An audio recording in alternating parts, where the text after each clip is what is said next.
brought to you by TechnoSpark 20 series smartphones.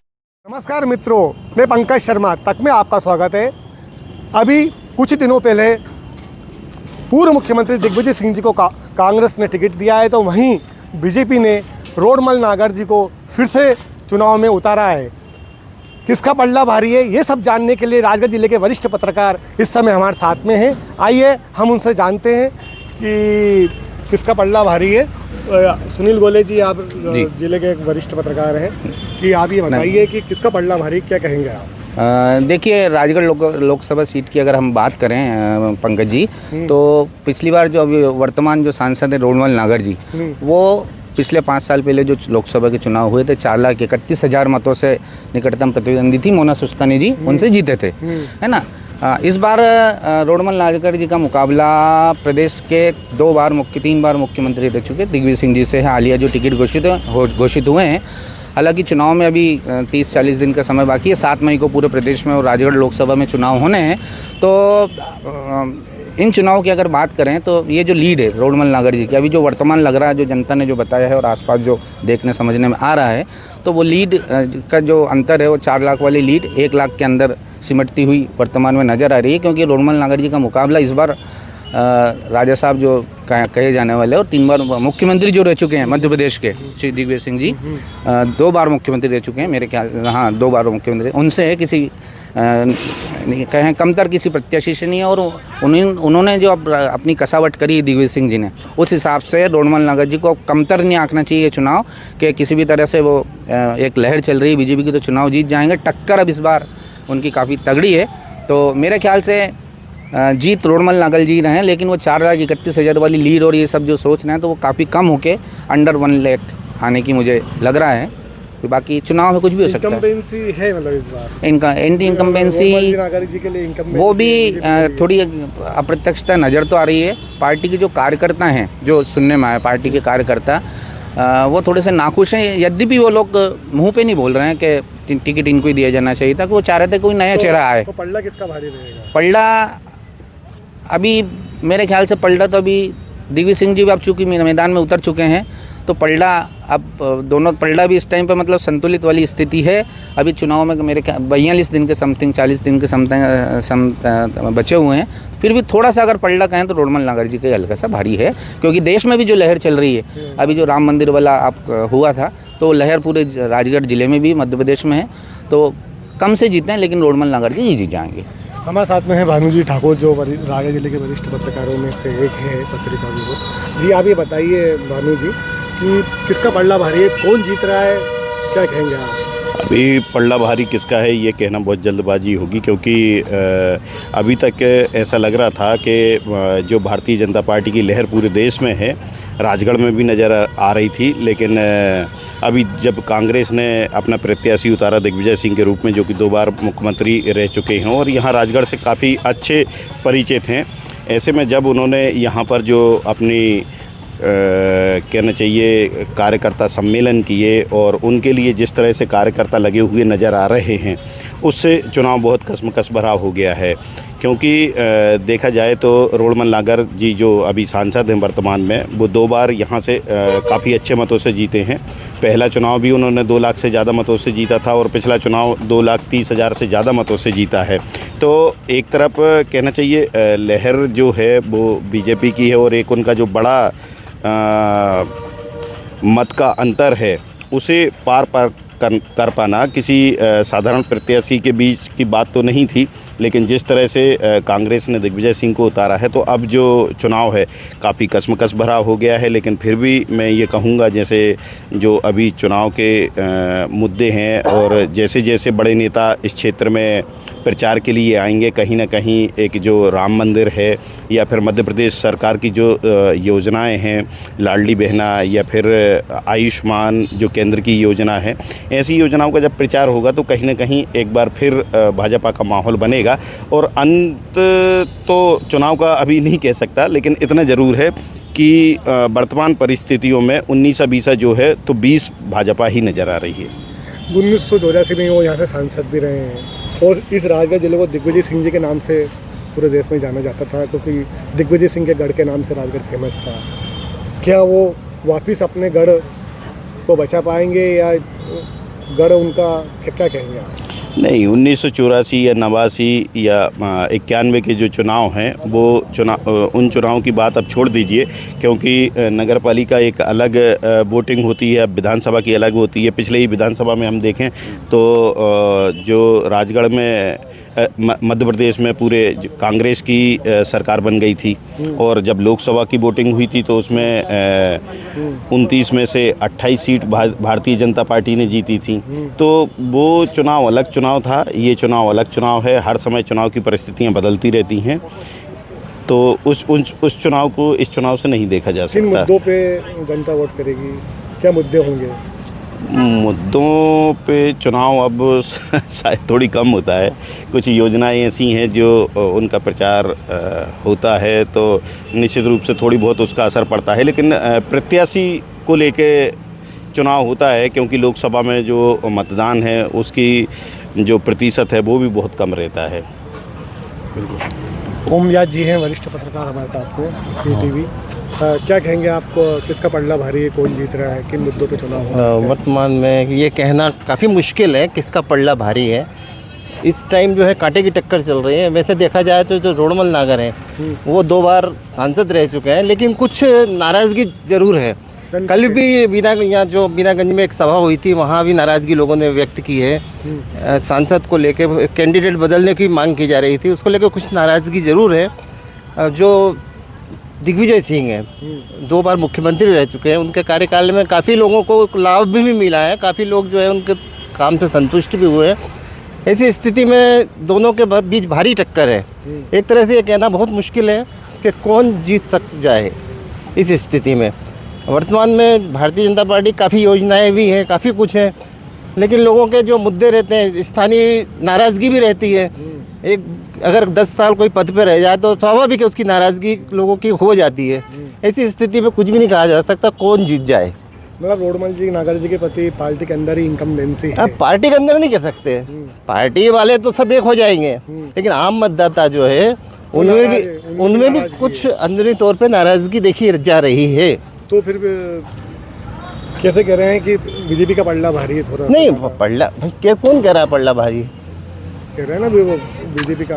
भाई अभी उन्होंने बोला अभी राम मंदिर है, CA है, इन मुद्दों पे लोग मतदान करेंगे, लेकिन ये नहीं कह सकते कि भाई इस व्यक्ति को सब सीटों की पार्टी जो स्थिति रहती है वो अलग अलग रहती है। जैसे ये पूरी सीट ग्रामीण अंचल से जुड़ी हुई है, तो यहाँ पर कहना चाहिए जो धार्मिक मुद्दे हैं उनको भुनाने में भाजपा कामयाब होती है, और यहाँ अधिकांश जो जनता है वो शहरी नहीं है, ग्रामीण अंचल में ही रहती है, तो कहीं ना कहीं इसका असर देखने को भी मिलता है।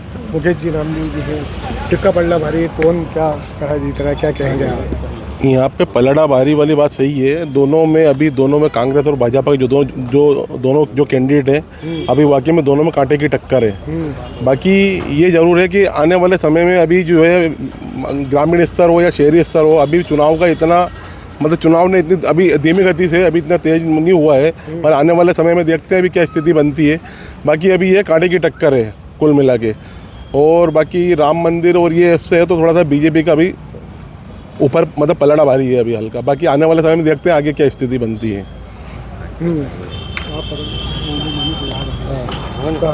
सुनील भैया, तो ये कह रहे हैं कि पलड़ा भारी है, पर जो आने वाले चुनाव जो युवा मतदाता है वहाँ किस ओर जाएंगे?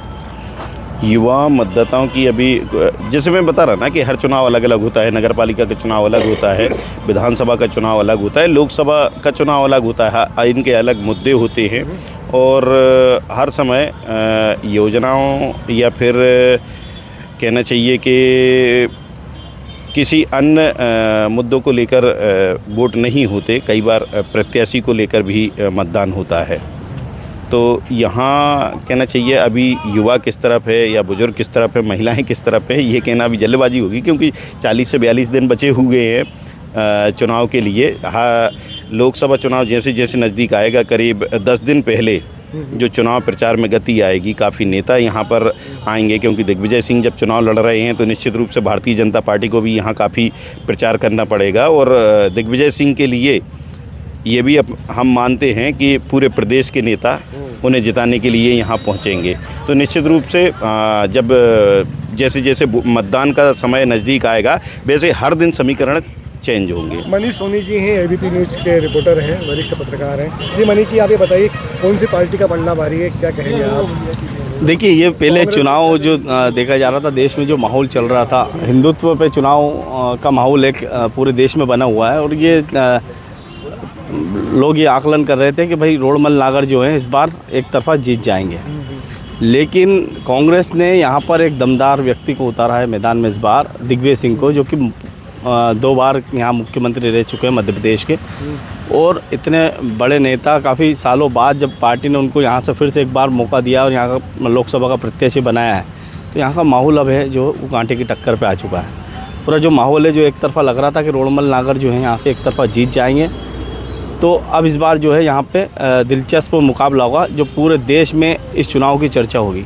क्योंकि दोनों तरफ से जो प्रत्याशी हैं, एक तरफ से रोडमल नागर को ना देखते हुए अपन देखेंगे रोडमल नागर जो हैं वो खुद कह रहे हैं कि भाई मुझे वोट मत दीजिए, आप भाजपा को दीजिए, नरेंद्र मोदी को दीजिए। तो ये नरेंद्र मोदी के ऊपर ये पूरा चुनाव है, उनको टक्कर देने के लिए कांग्रेस ने दिग्विजय सिंह को मैदान में उतारा है। चूँकि राजगढ़ देखा जाए तो एक समय था जब राजगढ़ दिग्विजय सिंह के नाम से जाना जाता था, दिग्विजय सिंह का गढ़ था। हालांकि कुछ समय से यहाँ पे भाजपा हमेशा जीतती आ रही है और यहाँ पे विधायक में भी हर 5 साल में बदलाव होता है। इस बार जो पिछली बार जो मोना सुस्तानी थी कांग्रेस की, यहाँ पे वो हार चुकी थी यहाँ से और रोडमल नागर जीते थे। 2 बार से यहाँ पे रोडमल नागर सांसद हैं, इसलिए जब उनके कार्यकाल में वो कुछ काम नहीं कर पाए हैं तो पार्टी में भी कुछ लोग हैं जो रोडमल नागर के काम से नाराज़ हैं।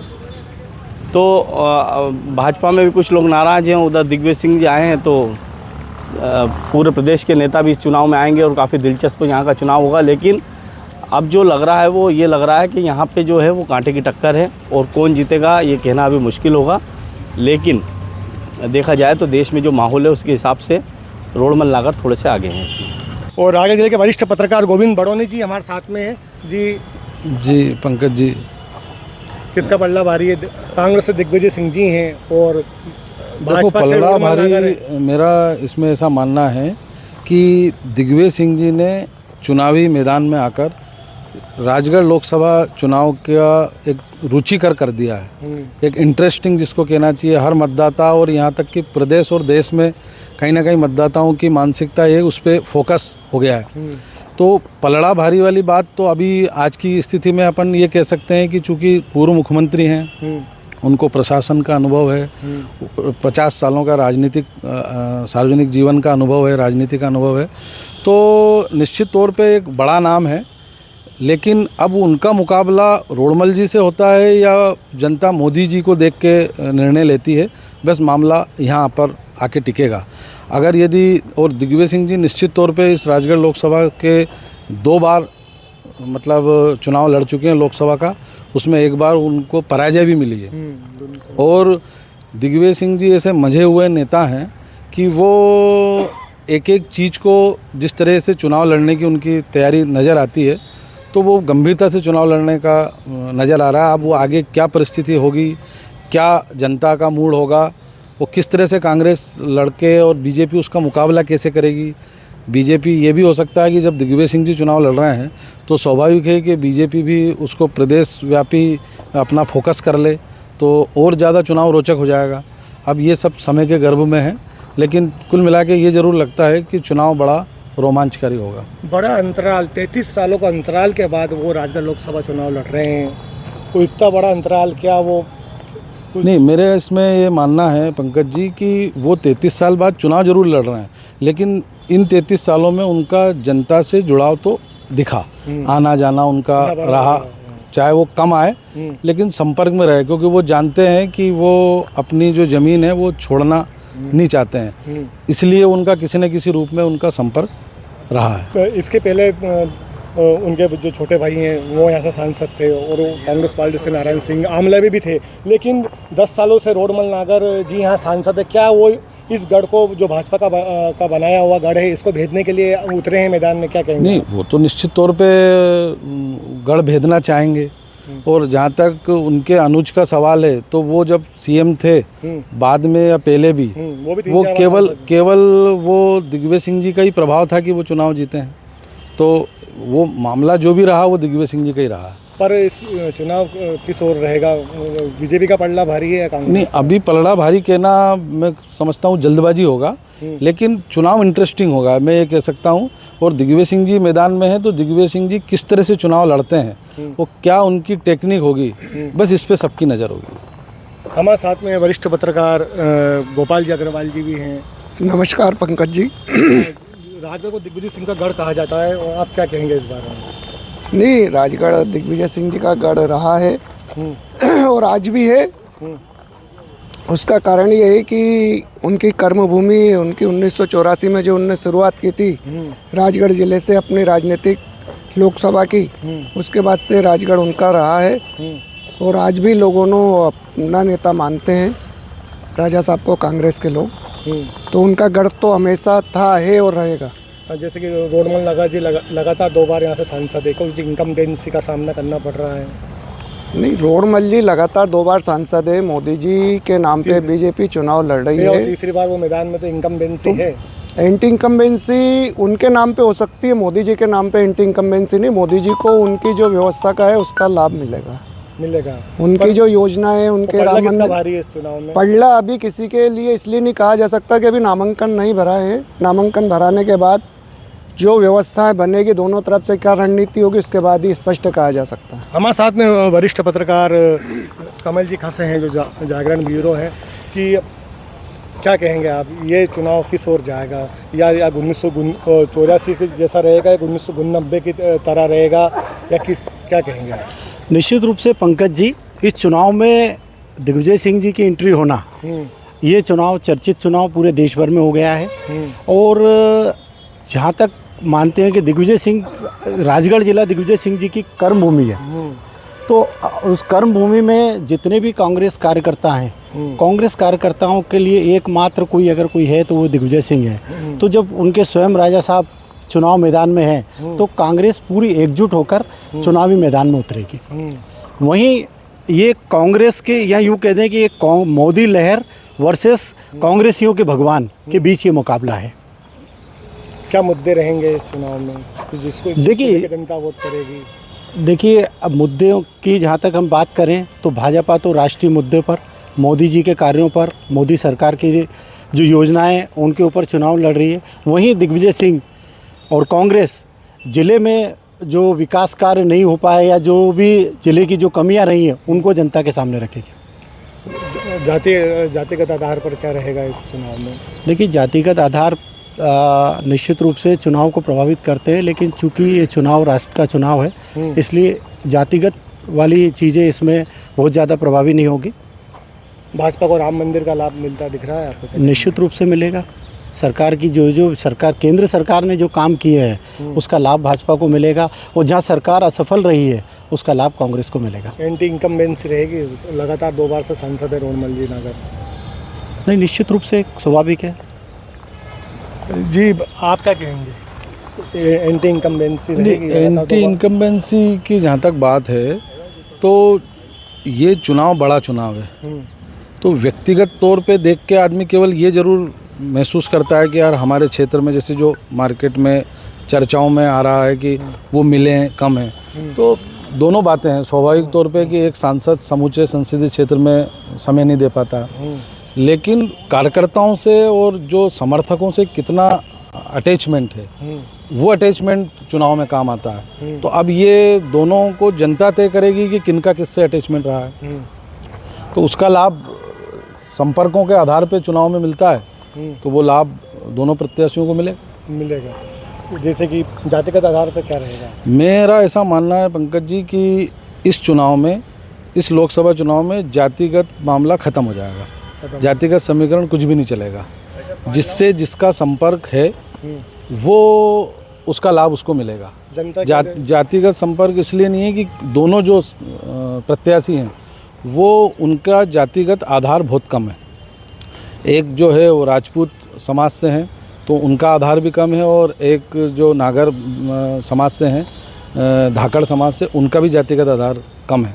तो बाकी जो बड़े जो समाज है, अब वो उनमें किस में अपना इंटरेस्ट देखते हैं, किस में अपना संपर्क देखते हैं, किस में अपना प्रभाव देखते हैं, उस हिसाब से इसलिए जातिगत समीकरण तो लगभग इस चुनाव में चलने वाला नहीं। दिग्विजय सिंह जी को जब भी वो चुनाव लड़े हैं, चाचौड़ा, राघवगढ़, इधर से लीड मिली है, क्या इस बार भी वो लीड कायम रहेगी? वो तो स्वाभाविक तौर पे नज़र आता है कि चूंकि वो चाचौड़ा से सीएम रहे हैं, हाँ।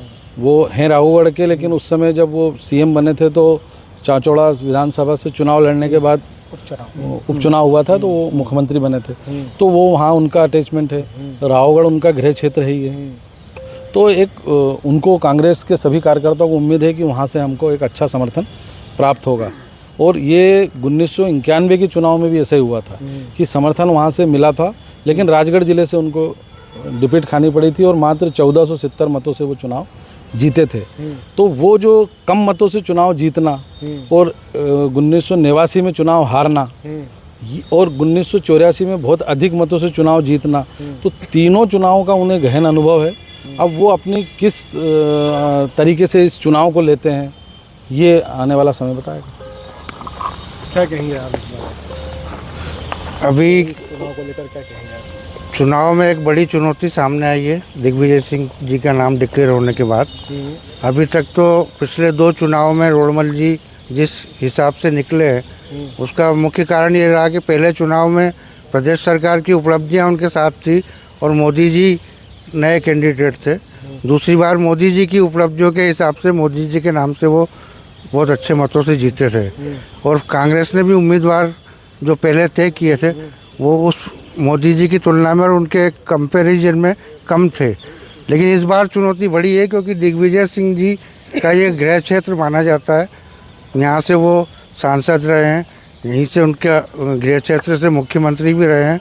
उनकी चुनाव कौशल की जो तैयारियां हैं वो एक अलग अंदाज में होती है, तो एक बड़ी चुनौती ज़रूर बीजेपी के सामने बड़ी चुनौती क्या वो तक बीजेपी क्या रहेगा चुनाव में? अभी किसका पलड़ा भारी है वैसे वर्तमान? नहीं, अभी तक तो ये माना जा रहा था कि मोदी जी की जो उपलब्धियां हैं, मोदी सरकार की जो जन कल्याणकारी योजना है उनका लाभ उन आम आदमी को मिला है और वो निश्चित रूप से मोदी जी के फेवर में जाएगा। लेकिन दिग्विजय सिंह जी के चुनाव लड़ने से एक बड़ी चुनौती उन्होंने बीजेपी को दी है कांग्रेस ने, और ये तो फिर आने वाला समय बताएगा क्या होगा। क्या कहेंगे गोपाल जी, आप जिले के वरिष्ठ पत्रकारों में से एक है और चुनाव का जो परिणाम है वह अब अलग आएगा। इसका कारण यह है कि ना राजगढ़ जिला जो है राजा साहब का, दिग्विजय सिंह जी का कर्म क्षेत्र रहा है और चांचौड़ा और रावगढ़ जो है उनका ज़्यादा प्रभावशील वाले क्षेत्र रहे। तो हमेशा से जब भी 89 का चुनाव हो या 91 का चुनाव हो, लीड उधर से कांग्रेस को मिलती हुई आई है और वो अगर लीड बरकरार रही है पिछले चुनाव जैसी जो पिछले 10-15 साल के पहले, तो बीजेपी के लिए थोड़ा सा मतलब ये चुनाव संघर्ष वाला बनेगा। ये थे हमारे साथ में राजगढ़ के वरिष्ठ पत्रकार और जिन्होंने हमें बताया कि कौन जीत रहा है, कौन हार रहा है। रोड़मल नागर भाजपा से 2 बार नरेंद्र मोदी के नाम पर जीते थे और इस बार भी भाजपा ने उनको मैदान में उतारा है राजगढ़ लोकसभा से। लेकिन कांग्रेस ने राजगढ़ लोकसभा चुनाव में दिग्विजय सिंह को उतारकर इस चुनाव को दिलचस्प बना दिया है। पंकज शर्मा, तक राजगढ़।